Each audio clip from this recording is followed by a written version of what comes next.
ಮೊದಲನೇದಾಗಿ ಜಾತಿ ಗಣತಿ ವರದಿಗೆ ಸಂಬಂಧಪಟ್ಟ ಹಾಗೆ ಈಗ ಬಿಜೆಪಿ ಹೊಸ ಅಸ್ತ್ರವನ್ನ ಹೂಡ್ತಾ ಇದ್ದು ಈ ಒಳ ಮೀಸಲಾತಿಗೆ ಸಂಬಂಧಪಟ್ಟಂಗೆ ಹಿಂದಿನ ಬೊಮ್ಮಾಯಿ ಸರ್ಕಾರದ ನಿರ್ಧಾರವನ್ನ ಇದೀಗ ಮುಂದೆ ತರ್ತಾ ಇದೆ. ಸರ್ಕಾರವನ್ನ ಇಕ್ಕಟ್ಟಿಗೆ ಸಿಕ್ಕಾಕ್ಸೋ ಪ್ರಯತ್ನವನ್ನ ಪಡ್ತಾ ಇದೆ. ಏನಿದು ಜಾತಿ ಗಣತಿ ವರದಿಗೆ ವಿರುದ್ಧವಾಗಿ ಒಳ ಮೀಸಲಾತಿ ಅಸ್ತ್ರ? ಬನ್ನಿ ರಿಪೋರ್ಟ್ ಅಲ್ಲಿ ನೋಡ್ಕೊಂಬೋಣ. ಕಾಂಗ್ರೆಸ್ ಬಿಜೆಪಿ ನಡುವೆ ಜೋರಾಯಿತು ಜಾತಿ ಗಣತಿ ಕದನ. ಕಾಂಗ್ರೆಸ್ ಜಾತಿ ಗಣತಿ ಅಸ್ತ್ರಕ್ಕೆ ಬಿಜೆಪಿ ಒಳ ಮೀಸಲಾತಿ ಬಾಣ.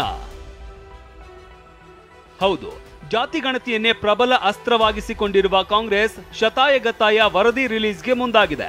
ನಿನ್ನೆಯಷ್ಟೇ ಹಿಂದುಳಿದ ವರ್ಗಗಳ ನಾಯಕರ ಜೊತೆ ಸಭೆ ನಡೆಸಿದ್ದ ಸಿಎಂ ಸಿದ್ದರಾಮಯ್ಯ ಮುಂದಿನ ಸಚಿವ ಸಂಪುಟ ಸಭೆಯಲ್ಲಿ ಜಾತಿ ಜನಗಣತಿ ವರದಿ ಬಗ್ಗೆ ಚರ್ಚೆ ಮಾಡ್ತೀವಿ ಅಂದ್ರು.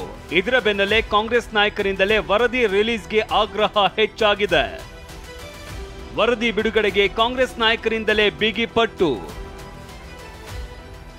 ಮೊನ್ನೆಯಷ್ಟೇ ಸರ್ಕಾರ ಬಿದ್ರೆ ಬೀಳ್ಲಿ, ಜಾತಿ ಗಣತಿ ವರದಿ ಜಾರಿ ಮಾಡಿ ಅಂತ ಹೇಳಿ ಸಂಚಲನ ಮೂಡಿಸಿದ್ದ ಎಂಎಲ್ಸಿ ಬಿಕೆ ಹರಿಪ್ರಸಾದ್ ಇವತ್ತು ಮತ್ತೆ ಗುಡುಗಿದ್ದಾರೆ. ಅಧಿಕಾರ ಅನ್ನೋದು ಶಾಶ್ವತ ಅಲ್ಲ, ಆಕಾಶ ಕಳಚಿ ಬಿದ್ರೂ ಜಾತಿ ಗಣತಿ ವರದಿ ಜಾರಿ ಆಗ್ಲಿ ಅಂದ್ರೆ ಡಿಲೇ ಮಾಡದೆ ವರದಿ ಜಾರಿ ಮಾಡಿ ಅಂತ ಮಾಜಿ ಸ್ಪೀಕರ್ ಕೋಳಿವಾಡ ಹೇಳಿದ್ದಾರೆ.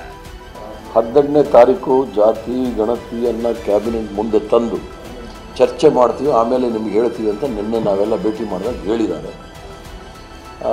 ಚರ್ಚೆ ಯಾವ ರೀತಿ ಆಗುತ್ತೆ ನೋಡೋಣ. ಕ್ಯಾಬಿನೆಟಲ್ಲಿ ವಿರೋಧ ಪರ ಎಲ್ಲ ಬರುತ್ತೆ, ಆವಾಗ ಅದ್ರ ಮೇಲೆ ಚರ್ಚೆ ಮಾಡಿ. ಈಗಲೂ ಮೊದಲು ನಾನು ಹೇಳಿದ್ದೀನಿ, ಇವತ್ತು ಹೇಳ್ತೀನಿ, ನಾಳೆ ಹೇಳ್ತೀನಿ. ಆಕಾಶ ಕಳಿಸಿ ಬಿದ್ದರೇನೂ ಸಹ ಜಾತಿ ಗಣತಿ ಆಗಬೇಕು ಅಷ್ಟೇ. ಅತಿ ಶೀಘ್ರದಲ್ಲಿ ಬೇಡ, 1 ತಿಂಗಳಾಗಲಿ 2 ತಿಂಗಳಾಗಲಿ, ಅತಿ ಶೀಘ್ರದಲ್ಲಿ ಇದು ಜಾರಿ ಆಗಬೇಕು, ಆಗಲೇಬೇಕು. ಎಲ್ಲ ಸಮಾಜದ ದೃಷ್ಟಿಯಿಂದ, ಒಂದು ಸಮಾಜ ಅಲ್ಲ, ಎಲ್ಲ ಸಮಾಜದ ದೃಷ್ಟಿಯಿಂದ. ಈಗ ಸಪೋಸ್ ಈಗ ನೀವು 10 ಬಂದಿದ್ದೀರಿ ಅಂದ್ರೆ 10 ಬಂದಿದ್ರೆ ನಿಮಗೆ 10 ಮಂದಿಗೆ ಏನು ಪಾಲು ಸಿಗ್ಬೇಕಂದ್ರೆ ಸರ್ಕಾರ ಸಿಗ್ತದೆ. ಅವ್ರು 20 ಬಂದಿದ್ರೆ 20 ಮಂದಿ ಸಿಗ್ತದೆ. ಏನು ತಪ್ಪೇನಿದೆ ಅದರೊಳಗೆ? ನಿಮ್ಮ 10 ಮಂದಿ ಒಳಗೆ ನೀವು ಆ ಎಕನಾಮಿಕ್ ಸ್ಟ್ಯಾಂಡರ್ಡ್ ಮೇಲೆ ಹೋದ್ರೆ ಕೆನೆಪದರು ಕ್ರಿಮಿಲೇಯರ್ ನಿಮ್ಮನ್ನು ಬಿಟ್ಬಿಡ್ಬೇಕು, ಮತ್ತು ಉಳಿದ್ರೆ ನಿಮ್ಮನ್ನು ತಗೋಬೇಕು, ನಿಮ್ಮರಿಗೆ ಬರ್ತದಲ್ಲ. ಒಳ ಮೀಸಲಾತಿ ಜಾರಿಗೆ ಆಗ್ರಹಿಸಿ ಬಿಜೆಪಿ ಮಹತ್ವದ ಸಭೆ. ಅತ್ತ ರಾಜ್ಯ ಸರ್ಕಾರ ಜಾತಿ ಗಣತಿ ವರದಿ ಬಿಡುಗಡೆಗೆ ಸಿದ್ಧತೆ ನಡೆಸ್ತಾ ಇರುವ ಬೆನ್ನಲ್ಲೇ ಬಿಜೆಪಿ ನಾಯಕರು ಎಚ್ಚೆತ್ತುಕೊಂಡಿದ್ದಾರೆ. ಬಿಜೆಪಿ ಕೇಂದ್ರ ಕಚೇರಿಯಲ್ಲಿ ಇಂದು ಬಿಜೆಪಿ ವಿಶೇಷ ಸಭೆ ನಡೆಸಿತು.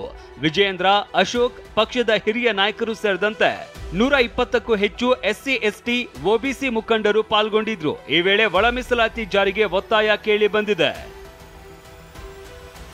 ಸದ್ಯ ಇದು ಜಾತಿ ವಿಚಾರವಾಗಿರೋದ್ರಿಂದ ಆಡಳಿತ ಪಕ್ಷ ಮತ್ತು ವಿಪಕ್ಷಗಳು ಹಿಂದುಳಿದ ಮತಗಳನ್ನ ಕಳೆದುಕೊಳ್ಳೋಕೆ ಇಚ್ಛಿಸಲ್ಲ. ಹೀಗಾಗಿ ಎಚ್ಚರಿಕೆಯ ಹೆಜ್ಜೆ ನೀಡ್ತಾ ಇವೆ. ಅಕ್ಟೋಬರ್ 18ಕ್ಕೆ ಸಚಿವ ಸಂಪುಟ ಸಭೆಯೂ ನಡೆಯಲಿದ್ದು ಜಾತಿ ಗಣತಿ ವರದಿ ಜಾರಿ ಬಗ್ಗೆ ಅಂತಿಮ ತೀರ್ಮಾನ ಗೊತ್ತಾಗಲಿದೆ. ಇನ್ನೊಂದ್ ಕಡೆ ಸಿಎಂ ಕುರ್ಚಿಯ ಬಗ್ಗೆ ನಡೀತಾ ಇರುವ ಚರ್ಚೆಯ ಲೆಕ್ಕಾಚಾರಗಳು ಮತ್ತಷ್ಟು ಸಸ್ಪೆನ್ಸ್ ಆಗಿವೆ.